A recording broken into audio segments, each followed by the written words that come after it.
नमस्कार. आज आपण वाळवणाचे बटाटा साबुदाणा पापड कसे बनवायचे ते बघणार आहोत. हे पापड अतिशय खुसखुशीत होतात आणि चवीला अतिशय टेस्टी बनतात.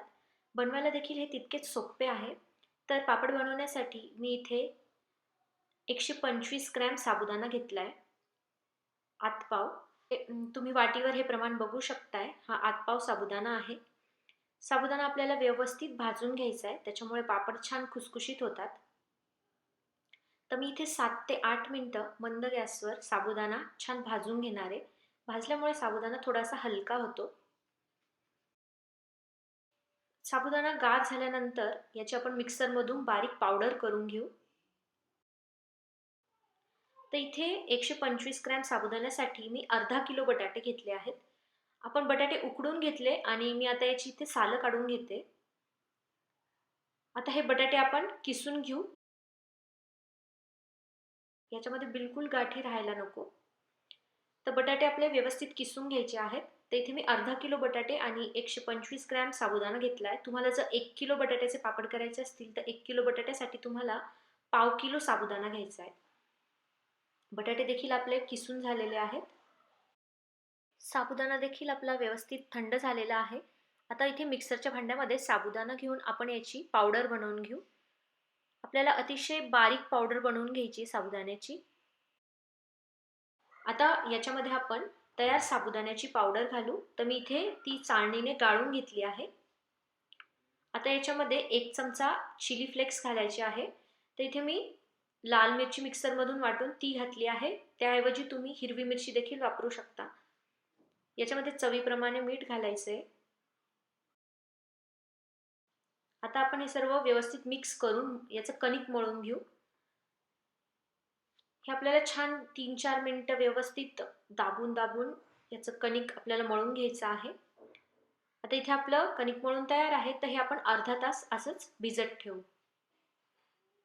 म्हणजे ते व्यवस्थित एकजीव होईल. अर्धा तास झालाय. अर्धा तासापेक्षा जास्त याला ठेवू नका, नाहीतर तुम्ही जेव्हा पापड बनवाल तर जास्त जर कणिक भिजलं तर पापड फाटतात. तर त्याच्यामुळे अर्धा तासाच्या वर याला जास्त वेळ ठेवू नका. आता आपण पापड बनवण्यासाठी याच्या पाऱ्या बनवून घेऊ.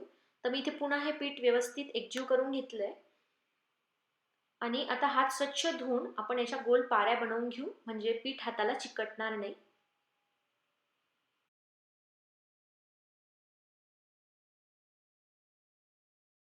आता पापड करण्यासाठी मी इथे अशा पद्धतीने 2 प्लास्टिक शीट कापून घेतले आहेत. याला थोडंसं तेल लावून याच्यावर आपण एक पारी ठेवू आणि त्यावर दुसरं प्लास्टिक शीट ठेवू. ह्या दुसऱ्या प्लास्टिकलाही मी थोडंसं तेल लावून घेतलंय आणि आपण हा पापड लाटून घेऊ.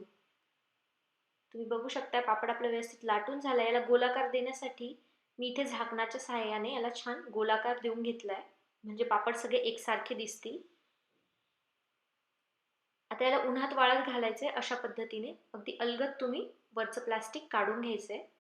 अशाच पद्धतीने आपण बाकीचे देखील पापड करून घेऊ. तर इथे मी दुसऱ्यांदा जेव्हा करते तेव्हा प्लेटच्या सहाय्याने पापड थोडासा दाबून घेतलाय आणि मग थोडासा लाटलाय. पापड खूप देखील पातळ करायचे नाहीये, नाही तर मग तळताना ते जळू शकतात तेलामध्ये. तर थोडासा जाडसर हा पापड आपण ठेवणार आहोत. आता मी इथे सर्व पापड तयार करून घेतले. हे पापड 2 दिवस उन्हामध्ये वाळवून देखील घेतले आहे. तर तुम्ही बघू शकताय आपले पापड व्यवस्थित तयार झालेले आहेत. मी तुम्हाला हा तळून देखील दाखवते. तुम्ही बघू शकताय पापड किती छान फुललेला देखील आहे. अगदी खुसखुशीत खमंग असा हा पापड तयार झालेला आहे. फक्त 2 गोष्टी याच्यामध्ये लक्षात ठेवायच्या. साबुदाणा व्यवस्थित भाजून घ्यायचा, म्हणजे पापड छान खुसखुशीत होतो. आणि पीठ मळताना पीठ जास्त वेळ भिजत ठेवायचं नाहीये. खूप जास्त वेळ पीठ भिजलं तर पापड वाळल्यानंतर ते फाटू शकतात. थोडेसे जाडसरच पापड ठेवायचे, म्हणजे ते तेलामध्ये तळल्यानंतर लाल देखील होत नाही.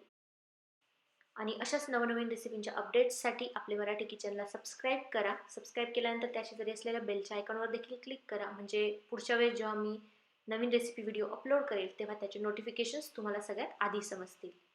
धन्यवाद.